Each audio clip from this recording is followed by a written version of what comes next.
Assalamualaikum warahmatullahi wabarakatuh. Kami dari kelompok 7 ingin mempresentasikan hasil diskusi kami mengenai laporan ujian akhir semester yang berfokus pada perancangan sistem informasi akuntansi di PT Nusantara Kelapa Sejahtera.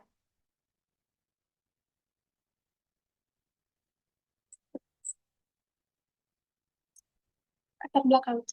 Nusantara Kelapa atau NKS adalah perusahaan agroindustri yang bergerak di bidang pengolahan hasil kelapa secara terpadu dan berkelanjutan.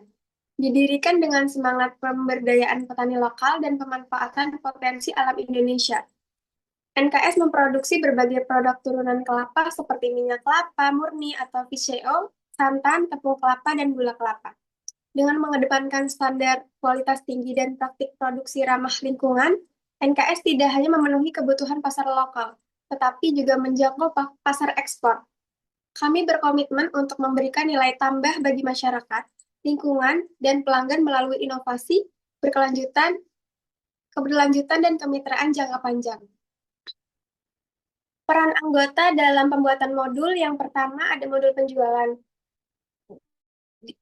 Modul penjualan ini dikerjakan oleh Salsabila Hasna Maulani yang bertanggung jawab dalam perancangan modul penjualan pada sistem informasi akuntansi di perusahaan PT Nusantara Kelapa Sejahtera.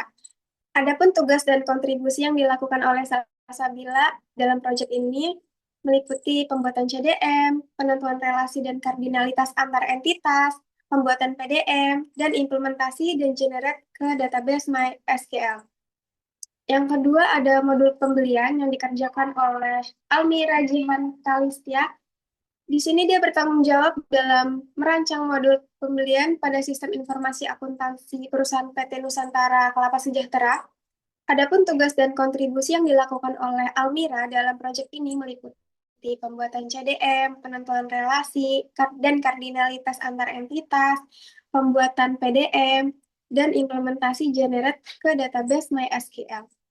Yang terakhir ada modul persediaan. Di sini modul persediaan dikerjakan oleh saya sendiri, Ayu Apriliani, dan bertanggung jawab atas perancangan modul persediaan pada sistem informasi akuntansi perusahaan PT Nusantara Kelapa Sejahtera. Tugas dan kontribusi yang dilakukan oleh saya dalam proyek ini meliputi pembuatan CDM, penentuan relasi dan kardinalitas antar entitas, pembuatan PDM, dan implementasi dan generate ke dalam database MySQL. Di sini ada CDM penjualan. Di dalam CDM penjualan terdapat 5 entitas dan beberapa atribut.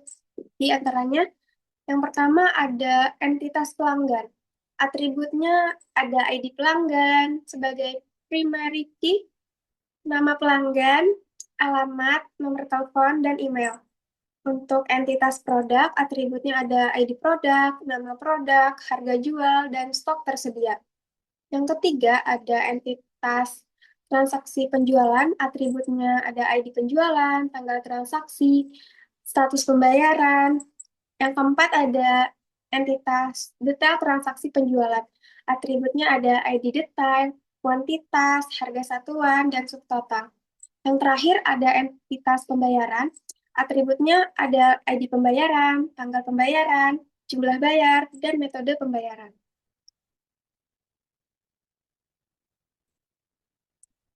Untuk CDM pembelian, di sini juga terdapat 5 entitas dan beberapa atribut. Yang pertama ada entitas pemasok, atributnya yang pertama ada ID pemasok sebagai primary key, yang kedua pemasok, nama pemasok, alamat, nomor telepon, dan email. Yang kedua ada entitas produk, atributnya meliputi ID produk, nama produk, harga beli, dan stok. Yang ketiga ada entitas transaksi pembelian, atributnya yaitu ID transaksi pembelian, tanggal transaksi, dan status pembayaran.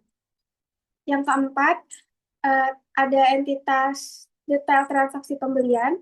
Atributnya meliputi ID detail transaksi pembelian, kuantitas, harga satuan, dan subtotal. Yang terakhir ada entitas pembayaran pembelian. Atributnya meliputi ID pembayaran pembelian, tanggal pembayaran, jumlah bayar, dan metode pembayaran.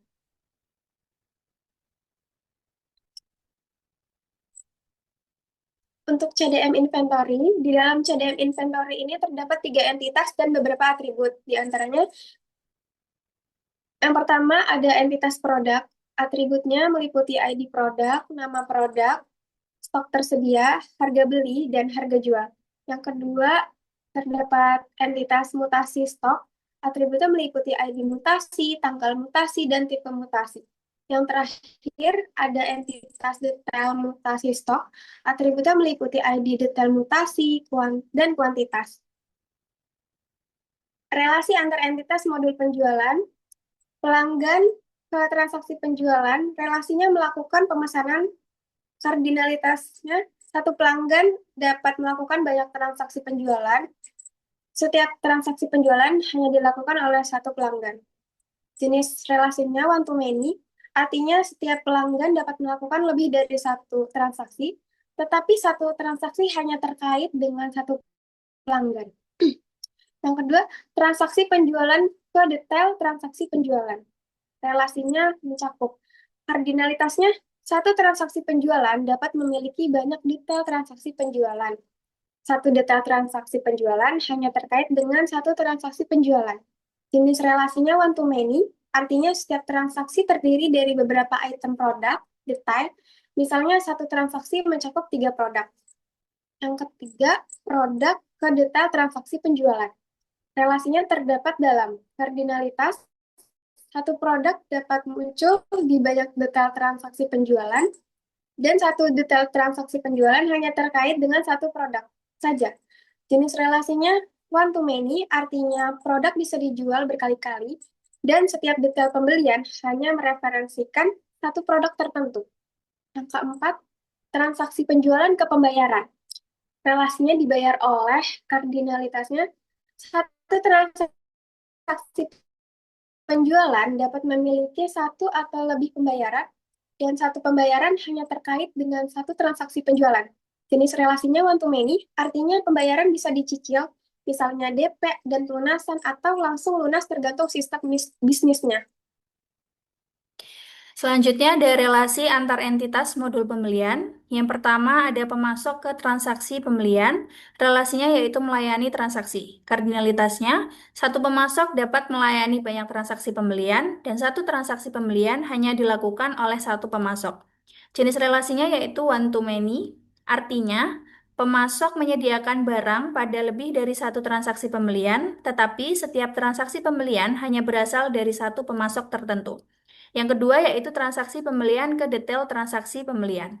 Relasinya yaitu memiliki kardinalitasnya, satu transaksi pembelian mencakup banyak detail transaksi pembelian dan satu detail transaksi pembelian hanya terkait dengan satu transaksi pembelian. Jenis relasinya yaitu one to many. Artinya, setiap transaksi pembelian dapat berisi beberapa jenis produk dengan kuantitas berbeda-beda. Yang ketiga yaitu produk ke detail transaksi pembelian. Relasinya yaitu terdapat dalam kardinalitasnya, satu produk dapat muncul di banyak detail transaksi pembelian dan satu detail transaksi pembelian hanya untuk satu produk. Jenis relasinya yaitu one to many. Artinya, produk tertentu bisa dibeli berkali-kali dalam berbagai transaksi dan satu baris detail hanya untuk satu produk. Yang keempat yaitu transaksi pembelian ke pembayar pembelian. Relasinya yaitu dibayar melalui kardinalitasnya, satu transaksi pembelian dapat memiliki satu atau lebih pembayaran pembelian dan satu pembayaran pembelian hanya terkait dengan satu transaksi pembelian. Jenis relasinya yaitu one to many, artinya pembayaran atas transaksi bisa dilakukan sekaligus atau bertahap, misalnya DP dan pelunasan.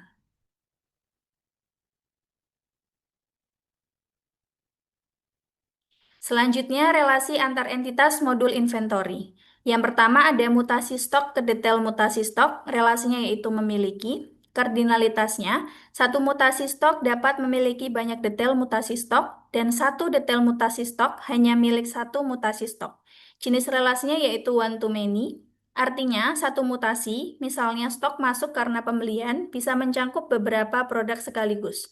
Setiap detail menyimpan informasi kuantitas untuk satu produk dalam mutasi tersebut. Yang kedua, produk ke detail mutasi stok. Relasinya yaitu terdapat dalam kardinalitasnya, satu produk dapat muncul di banyak detail mutasi stok, dan satu detail mutasi stok hanya terkait dengan satu produk. Jenis relasinya yaitu one to many, artinya produk dapat mengalami banyak mutasi selama siklus hidupnya, misalnya restock berkala, pengurangan karena penjualan, koreksi karena kerusakan, dan sebagainya.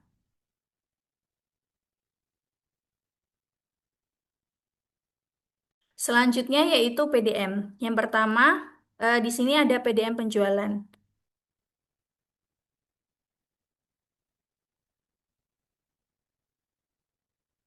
Berikutnya yaitu PDM pembelian.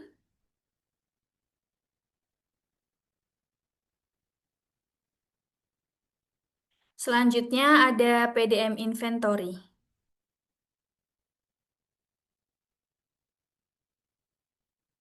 Selanjutnya di sini kita ada di generate database to MySQL. Yang pertama yaitu query untuk modul penjualan.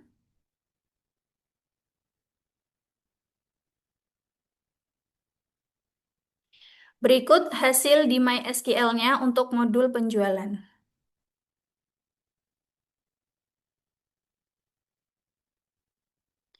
Yang selanjutnya kita ada generate database to MySQL untuk modul pembelian. Berikut query-nya. Dan yang berikut adalah hasil di MySQL untuk modul pembelian. Selanjutnya ada generate database to MySQL untuk modul inventory, dan ini adalah query dari modul inventory. Lalu di sini ada hasilnya di MySQL untuk modul inventory.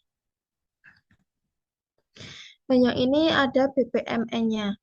Di BPMN ini adalah BPMN pembelian. Di dalam BPMN pembelian terdapat 3 aktor, yaitu gudang, supplier, dan keuangan. Proses dimulai ketika bagian gudang melakukan pemeriksaan terhadap persediaan barang yang tersedia di dalam database inventory. Jika barang yang dibutuhkan masih tersedia, maka proses dianggap selesai. Namun, jika barang tidak tersedia atau kosong, maka gudang akan membuat daftar pesanan. Setelah daftar pesanan dibuat, gudang mengirimkan pesanan tersebut ke supplier. Supplier yang menerima pesanan tersebut kemudian memprosesnya dengan membuat dan menyiapkan barang yang dipesan. Setelah barang siap, supplier mengirimkan barang beserta bukti nota pemesanan ke gudang. Ketika barang sampai di gudang, bagian gudang akan menerima dan memeriksa apakah barang tersebut sesuai dengan pesanan yang telah dibuat. Jika barang yang diterima sesuai, maka gudang akan mengirimkan bukti nota pembelian ke bagian keuangan. Kemudian, gudang melakukan input data barang ke sistem dan menyusun serta menyimpan barang ke dalam gudang. Setelah itu, proses pengadaan dianggap selesai. Sementara itu, setelah menerima bukti nota pembelian barang dari gudang, bagian keuangan akan melakukan proses pembayaran kepada supplier. Supplier kemudian menerima pembayaran tersebut dan seluruh proses pengadaan barang pun dinyatakan selesai. Namun, jika barang yang diterima tidak sesuai, maka gudang akan mengajukan permintaan retur ke supplier. Supplier akan mengevaluasi permintaan retur tersebut. Jika permintaan retur ditolak, maka proses berakhir tanpa penggantian barang. Jika diterima, maka supplier akan menyiapkan barang baru dan mengirimkannya kembali ke gudang. Setelah barang pengganti diterima, gudang akan kembali memproses seperti biasa, yaitu menginput data barang dan menyimpan barang ke dalam gudang. Yang selanjutnya ada use case diagram dari modul pembelian. Aktor yang terlibat yaitu ada 3 aktor utama. Yang pertama staf gudang, yang kedua supplier, yang ketiga keuangan. Proses diawali oleh staf gudang yang memiliki tanggung jawab utama dalam mengelola stok barang. Ketika stok barang mulai menipis, staf gudang terlebih dahulu melakukan pengecekan terhadap persediaan barang yang tersedia. Jika ditemukan bahwa jumlah barang tidak mencukupi, maka staf gudang akan membuat daftar pesanan persediaan dan melanjutkan dengan melakukan proses pemesanan barang ke pihak supplier. Setelah menerima pesanan dari staf gudang, supplier akan menyiapkan pesanan tersebut sesuai dengan permintaan. Kemudian, supplier mengirimkan barang beserta nota pembelian ke gudang. Barang yang diterima oleh staf gudang tidak langsung disimpan, melainkan harus melalui proses pengecekan terlebih dahulu. Staf gudang akan melakukan pengecekan terhadap kondisi dan kesesuaian barang. Dan setelah itu menyimpan serta menyusun barang di tempat penyimpanan yang sesuai. Proses ini sebagai pengelolaan barang yang mencakup dua kegiatan penting, yaitu pengecekan produk dan penyimpanan barang. Apabila ditemukan ketidaksesuaian atau kerusakan pada barang yang dikirim, maka staf gudang akan mengirimkan permintaan retur kepada supplier. Supplier kemudian akan memproses permintaan retur tersebut sesuai prosedur yang berlaku. Sementara itu, staf gudang juga bertugas menginput data barang yang telah diterima dan disimpan ke dalam sistem agar stok barang terupdate secara otomatis. Setelah seluruh barang diterima dan data telah diinput, staf gudang akan mengirimkan nota pembelian kepada bagian keuangan. Nota ini digunakan sebagai dasar bagi keuangan untuk melakukan verifikasi dan proses pembayaran. Setelah nota diterima, keuangan akan melakukan pembayaran kepada supplier sesuai dengan jumlah yang tertera dalam nota pembelian tersebut. Setelah pembayaran diterima, supplier menyelesaikan proses pengadaan dengan menerima pembayaran dari keuangan. Yang selanjutnya ada activity diagram dari modul pembelian. Aktor yang terlibat sama ada 3 aktor utama, yaitu supplier, admin gudang, dan keuangan. Proses activity diagram dimulai dari ketika admin gudang melakukan pengecekan terhadap persediaan. Jika hasil pengecekan menunjukkan bahwa barang yang dibutuhkan tidak tersedia, maka admin gudang akan segera membuat daftar pesanan. Admin gudang setelah membuat daftar pesanan, akan melanjutkan dengan melakukan pesanan barang kepada supplier. Selanjutnya, supplier akan menerima pesanan barang tersebut. Setelah pesanan diterima, supplier akan memproses pesanan yang kemudian diikuti dengan pengiriman barang serta nota pemesanan kepada admin gudang. Setelah barang diterima oleh admin gudang akan melakukan pengecekan menyeluruh untuk memastikan barang yang diterima sesuai dengan pesanan. Pada tahap ini ada 2 kemungkinan, yaitu yang pertama, jika barang yang diterima sesuai, maka admin gudang akan langsung menginput data barang, lalu menyusun dan menyimpan barang tersebut di gudang. Setelah itu, bukti nota akan dikirimkan kepada bagian keuangan. Namun, jika barang yang diterima tidak sesuai, admin gudang akan mengajukan permintaan retur kepada supplier. Ketika supplier menerima permintaan retur, supplier akan mengkonfirmasi permintaan retur tersebut. Kembali ada 2 kemungkinan. Yang pertama yaitu jika permintaan retur diterima, supplier akan segera menyiapkan barang baru sebagai pengganti dan mengirimkannya kembali kepada admin gudang. Admin gudang akan menerima barang baru tersebut yang kemudian akan diproses dengan menginput data barang, menyusun dan menyimpannya di gudang sebelum bukti nota dikirim ke keuangan. Namun, jika permintaan retur ditolak, maka proses pengadaan retur berhenti sampai di situ dan tidak ada barang pengganti yang akan dikirimkan. Setelah admin gudang mengirimkan bukti nota, keuangan akan menerima nota pembelian barang tersebut. Langkah terakhir dalam keseluruhan proses ini adalah keuangan melakukan pembayaran kepada supplier yang menandai berakhirnya siklus pembelian barang. Nah, untuk yang terakhir ada sequence diagram modul pembelian. Di sequence diagram ini juga ada 4 aktor utama yang terlibat, yaitu 1 staf gudang, 2 database, yang ketiga supplier, dan yang keempat keuangan. Proses dimulai dari staf gudang yang melakukan pengecekan terhadap ketersediaan barang di dalam sistem atau database. Setelah pengecekan dilakukan, database akan memberikan informasi mengenai stok barang yang ada. Jika ditemukan bahwa stok barang kurang atau habis, maka staf gudang akan mengirimkan daftar pesanan pembelian kepada supplier. Setelah menerima daftar pesanan, supplier akan memproses pesanan tersebut. Langkah ini mencakup konfirmasi pemesanan barang yang dikirim kembali ke staf gudang sebagai tanda bahwa pesanan diterima dan sedang diproses oleh supplier. Setelah proses pesanan selesai, supplier kemudian mengirimkan barang yang dipesan beserta nota kepada staf gudang. Yang selanjutnya, barang yang datang akan diterima dan diperiksa terlebih dahulu oleh staf gudang. Setelah pengecekan selesai, staf gudang akan mengirimkan nota pembayaran ke bagian keuangan.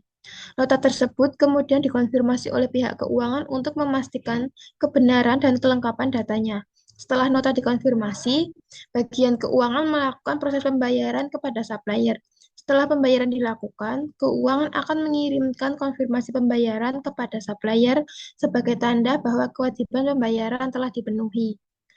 Yang terakhir, itu staf gudang akan menginput data barang yang telah diterima ke dalam sistem atau database. Proses terakhir adalah menyimpan dan menyusun barang ke dalam gudang agar siap untuk didistribusikan atau digunakan sesuai kebutuhan operasional perusahaan. Keseluruhan proses ini menunjukkan keterkaitan antar bagian yang berbeda dalam perusahaan, mulai dari gudang, supplier, hingga keuangan dalam menjalankan proses pembelian secara tertib dan sistematis. Yang selanjutnya ini ada sketsa modul pembelian. Yang di sini nanti ini Kak tampilan user interface-nya. Ada nama pemasok, nomor pre-order, penawaran nomor, tanggal faktur, dan lain-lain. Sekian, terima kasih. Kurang lebihnya mohon maaf. Wassalamualaikum warahmatullahi wabarakatuh.